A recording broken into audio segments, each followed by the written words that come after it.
Film ini diawali dengan diperlihatkan seorang nenek-nenek kesepian yang sedang berbicara dengan patung.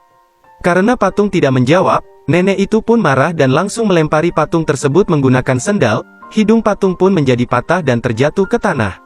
Karena bentuknya terlihat sangat familiar, maka dari itu agar lebih mudah kita sebut saja dengan Tang Singkong.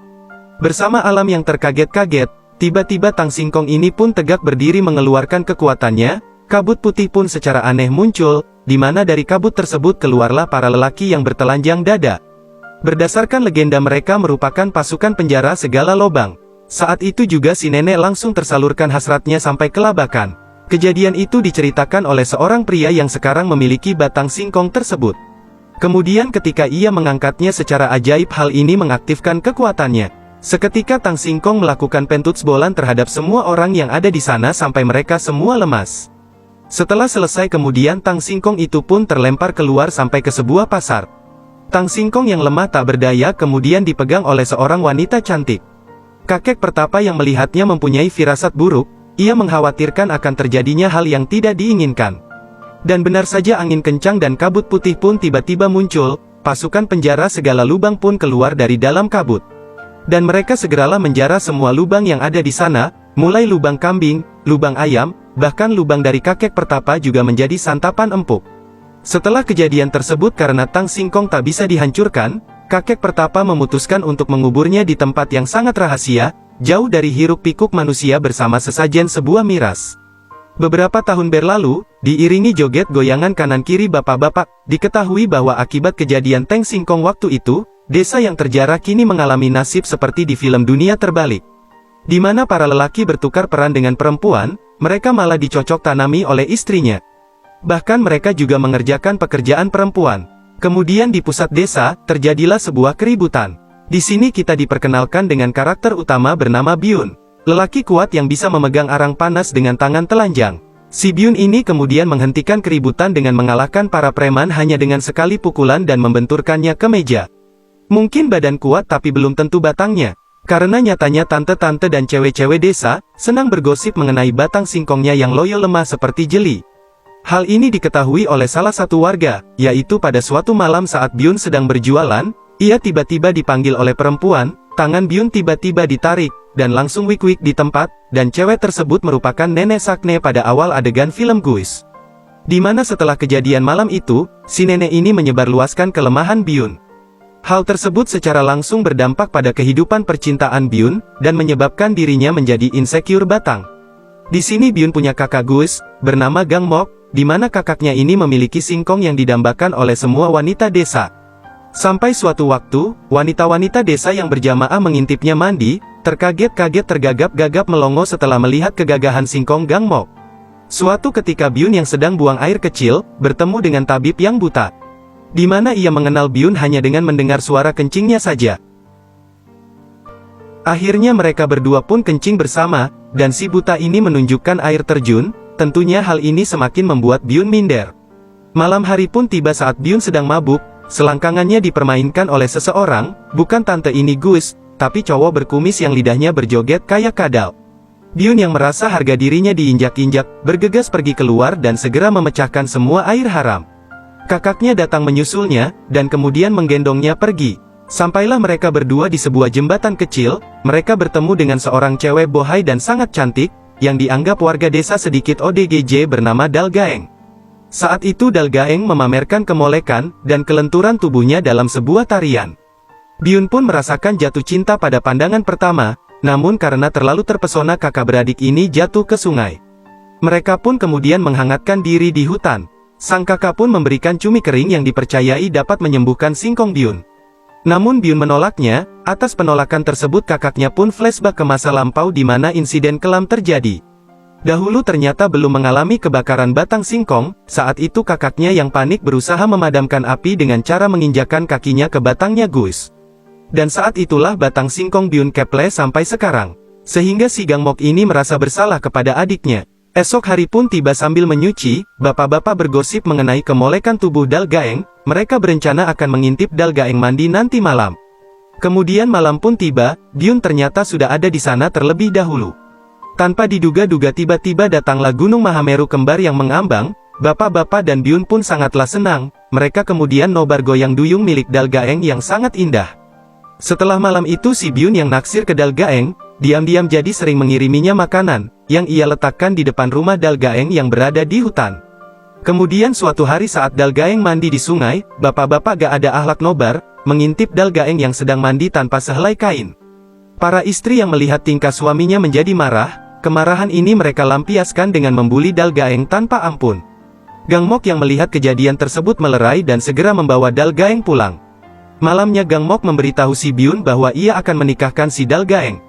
Saat itu penjelasan kakaknya belum sampai habis, Byun sudah merasa patah hati dan ia pun pergi ngelamun di pinggir sungai, sambil merenungi keletoyan yang sudah menjadi takdirnya. Tiba-tiba ia mendengar seorang kakek minta tolong, ia pun bergegas menolong kakek tersebut yang mau digigit oleh seekor ular. Si kakek pertapa yang memiliki ilmu kanuragan tingkat tinggi bilang, "Kau kuat tapi lemah di bawah." Mengetahui hal tersebut untuk berterima kasih atas pertolongan Byun, kakek pertapa memberitahu cara mengobatinya, yaitu dengan minum bir tang singkong yang telah ia kubur. Belum mendengar sampai akhir tentang penjelasan dari si kakek, Byun sudah bergegas pergi ke lokasi yang sudah diberitahukan kepadanya. Byun menggali sekuat tenaga dan akhirnya menemukan tang singkong. Tanpa banyak cincong Byun pun langsung meminumnya. Berteman bayangan pembulian para tante-tante desa, yang membuat hatinya sakit, Byun meminum bir sampai habis. Dikatakanlah oleh kakek pertapa, sebenarnya jika minum tang singkong lebih dari 1 tegukan, desa akan mengalami kejadian yang tak diinginkan. Setelah menenggak habis bir tang singkong, Byun pun pingsan. Ia tertidur beberapa hari. Sementara ia tertidur, kunang-kunang pembesar segala batang mengerumuni selangkangannya, terlihat batang jamur yang ada di samping Byun membesar.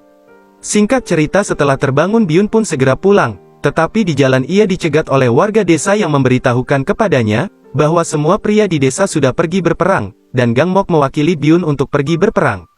Kemudian belum sampai di rumah melihat Dalgaeng yang berada di sana kelaparan, ia segera memasakkan makanan. Namun ketika tak sengaja melihat Dalgaeng tidur, batang Byun baper, dan bertransformasi menjadi Super Saya. Tapi untung saja Byun dapat mengontrol hal tersebut. Ngomong-ngomong, setelah meminum bir tang singkong, sekarang tidak hanya batang Byun saja yang kuat namun tubuhnya juga jadi kuat. Diketahui kini Byun dapat mengapak kayu dengan sangat cepat. Ia pun juga dapat meminum air sungai sampai airnya habis.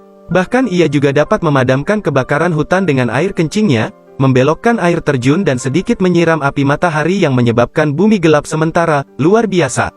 Kejadian tersebut tak sengaja disaksikan oleh Tuan Putri dan salah satu tante di desa. Kini sebuah batang singkong letoy telah menjadi batang singkong super. Rumor ini akhirnya menyebar di desa. Salah satu tante yang menjadi saksi kejadian tersebut, menyebarkan info bahwa batang singkong Byun kepalanya saja 5 inci. Hal ini menimbulkan rasa penasaran. Saat malam tiba, para tante-tante desa yang ditinggal para suaminya berperang, bersama-sama mengintip Byun yang sedang bermain sepak takraw. Saat bermain bukan menggunakan kakinya saja, tapi dia juga menggunakan batang singkongnya. Malam itu setelah para tante mengetahui ukuran batang singkong Byun, mereka sangat senang dan bernyanyi-nyanyi. Menurut mereka kini ada sesuatu yang tegak dan bisa dimanfaatkan. Keesokan harinya mereka semua mulai menggoda Byun agar mau diajak bercocok tanam. Ada yang open sekalangan, ada juga yang pamer gunung kembar. Si nenek yang di awal film juga ikut-ikutan dengan memamerkan semongkonya di depan Byun. Namun hal ini semua tidak berhasil. Salah seorang tante desa kemudian merencanakan hal yang lebih ekstrim, yang di malam harinya ia mendatangi rumah Byun dan merayunya. Byun yang pada dasarnya memang anak baik-baik menolaknya, tetapi hal yang aneh terjadi, saat ia tak sengaja melihat bulan purnama Byun seakan menjadi ganas dan lepas kendali, Byun pun segera mengegas tante tersebut. Semua wanita desa yang mendengar jeritan keenakan, segera berbondong-bondong sambil membawa seserahan untuk Byun. Ada yang sampai bawa-bawa sapi, beras, ketan, gula, kopi, juga micin. Para wanita dewasa pun kemudian dengan sangat antusias mengantri untuk bergantian bercocok tanam dengan Byun. Singkat cerita, berita tentang kekuatan Byun ini tersebar sampai ke istana, di mana prajurit istana kemudian menangkapnya bukan tanpa alasan. Ternyata Byun disuruh raja mewakili kerajaannya untuk mengikuti perlombaan batang singkong antar kerajaan. Dan jika Byun menang maka raja akan bebas tugaskan kakak Byun dalam mengikuti perang. Perlombaan pun dimulai. Perlombaan ini dinilai berdasarkan kekuatan batang singkong dalam menahan beban. Kemudian dengan dibantu Tuan Putri yang menggoda dan memamerkan semongko pelayanannya, Byun pun dengan mudah memenangkan pertandingan. Tapi setelah perlombaan tersebut, fakta harus diterima oleh Byun, sebab kakak Byun tidak ditemukan di medan perang. Byun menjadi sedih, ia mengurung diri dan tidak mau makan sama sekali selama berhari-hari. Sementara itu Dalgaeng tiba-tiba sakit parah. Byun segera membawanya ke tabib, di mana sang tabib menganjurkan agar Dalgaeng segera dicocok tanami, sebab penyakit Dalgaeng sangatlah aneh. Byun pun terombang-ambing dalam mengambil keputusan. Ia merasa bersedih-bersedih apakah ia harus bercocok tanam dengan calon kakak iparnya sendiri. Tapi akhirnya Byun pun memutuskan untuk mencocok tanami Dalgaeng sambil menangis, dan mengingat kakaknya yang selalu menjaganya sedari kecil. Singkat cerita, akibat dari habisnya bir Tang Singkong pun mulai berdampak pada desa. Kini desa menjadi kekeringan, sementara itu fakta mencengangkan terjadi, yaitu semua tante-tante yang bercocok tanam dengan Byun tengah hamil. Di sisi lain atas paceklik yang terjadi di desa, kakek pertapa menyarankan kepala desa untuk menumbalkan seseorang yang memiliki ketahanan, keperkasaan dan keganasan, untuk melakukan percocok tanaman dengan beruang. Siapa lagi kalau bukan si Byun? Kita kembali ke Byun, ia melihat kakaknya pulang dengan keadaan kehilangan salah satu kakinya. Bahkan saking sayangnya kepada Byun, Gang Mok tak lupa membawakan cumi kering seperti pada hari-hari biasanya. Hal ini membuat Byun terharu biru. Bersamaan dengan hal itu ternyata Dalgaeng kini tengah hamil anak Byun juga. Namun karena desa sedang kekeringan, kehamilan Dalgaeng pun menjadi terancam, sebab tak ada pasokan air yang dapat mencukupi kebutuhan cairan Dalgaeng dan anak yang dikandungnya. Dengan mempertimbangkan hal tersebut, Byun pun akhirnya secara sukarela mau berkurban ke desa, dan dijadikan tumbal melakukan cocok tanam dengan beruang. Hal ini membuat semua orang bersedih dan merasa kehilangan. Mulai dari sini mereka sadar, bahwa hidup bukan cuman bercocok tanaman saja. Kemudian saat semua tante sedang mengobati Dalgaeng, Gang Mok datang. Hal ini membuat mereka semua canggung. Di sini Gang Mok bercerita bahwa sebenarnya dari dulu, ia berencana untuk menikahkan Dalgaeng dengan Byun. Namun Byun sudah salah paham, dan berpikir bahwa Gang Mok lah yang akan menikahi Dalgaeng. Kemudian Gang Mok yang mengetahui Dalgaeng tengah hamil anak Byun menjadi bahagia. Waktu pun berlalu, upacara penumbalan dimulai, dimasukkan ke dalam gua yang berisi beruang. Seketika ia berteriak, hal ini membuat semua orang berpikir bahwa Byun telah mati. Menyadari hal tersebut semua orang menjadi putus asa sebab hujan masih belum datang. Lalu semua wanita desa memutuskan untuk melakukan upacara dengan bernyanyi-nyanyi. Hal ini membuat Byun tergugah dan tak sengaja ia melihat ke arah rembulan. Byun pun menjadi liar, ia segera mencocok tamani beruang dengan ganasnya. Kemudian bersama dengan Byun ngecroy, hujan pun tiba-tiba turun. Hal ini membuat semua orang sangat bahagia. Beberapa tahun kemudian desa kini menjadi normal lagi, wanita pun sekarang bertugas sebagaimana mestinya, dan kita diperlihatkan di mana anak-anak Byun atas hubungan gelapnya, melakukan penghormatan kematian ayahnya dengan mahakarya kencing yang indah. Film pun tamat, silahkan untuk endingnya kalian komen di kolom komentar. Senut pamit, bye-bye.